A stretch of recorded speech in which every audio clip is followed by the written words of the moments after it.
So you've been at the forefront, both of you, at the forefront of these trends. How did the pandemic accelerate the move towards smart hospitals across the country? John, maybe you could start, but I'd love to hear from you, Tufia, on that too.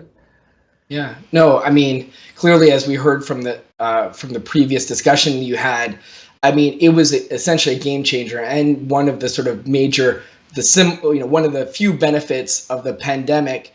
We had a team in place, a digital health team in place at the hospital, but we were just seeing a trickling in the use of virtual care. Now, of course, with the pandemic, it forced us into an environment where we had to really deploy virtual visits, telemedicine at scale. Luckily, we had the underpinnings.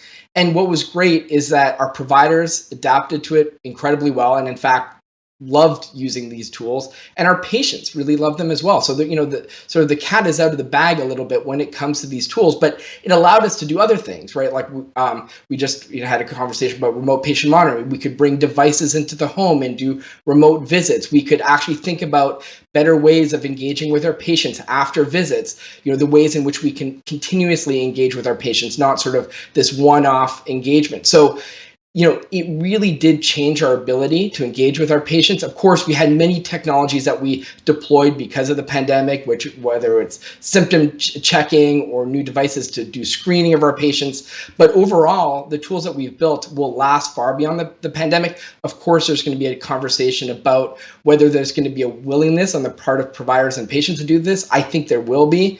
And then we just have to make sure that reimbursement stays with us so that, that parity exists between an in-person visit and a virtual visit that, so many of our patients have been asking for many years. Tufia, go ahead. Yeah, I agree. Yeah, thank you. I completely agree with John's comments here. The pandemic certainly was a catalyst. Adoption of telehealth and telemedicine and the hospital at home model really was limited in part by licensure, regulatory, reimbursement barriers, and some of the flexibilities that have been enabled in part due to the public health emergency has allowed us for broad adoption and expansion now of these services. So that definitely is part of it. There's been academic progress, research studying the impact of these different ways to deliver healthcare.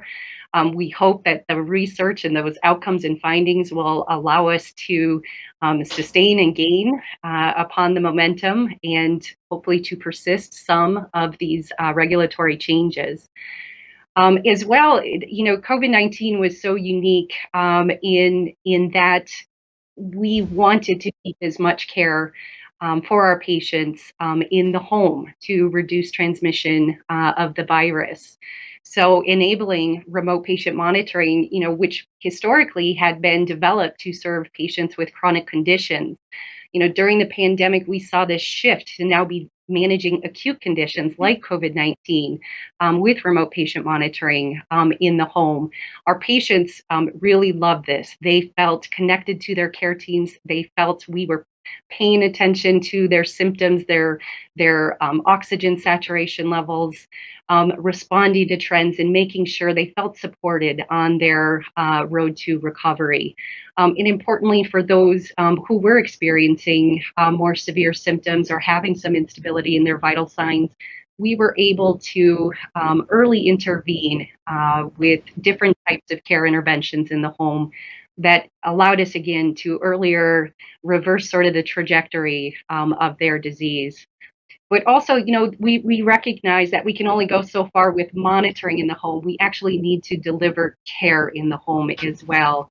And that is what the hospital at home model, something that Mayo Clinic has now invested in and now has the advanced care at home through our strategic investment in partnership together with Kaiser Permanente, investing in Medically Home, the technology-enabled services company and supply chain that allows us to bring and administer IV fluids, IV medications, perform some diagnostics as needed to help support and bring that hospital level care into the home.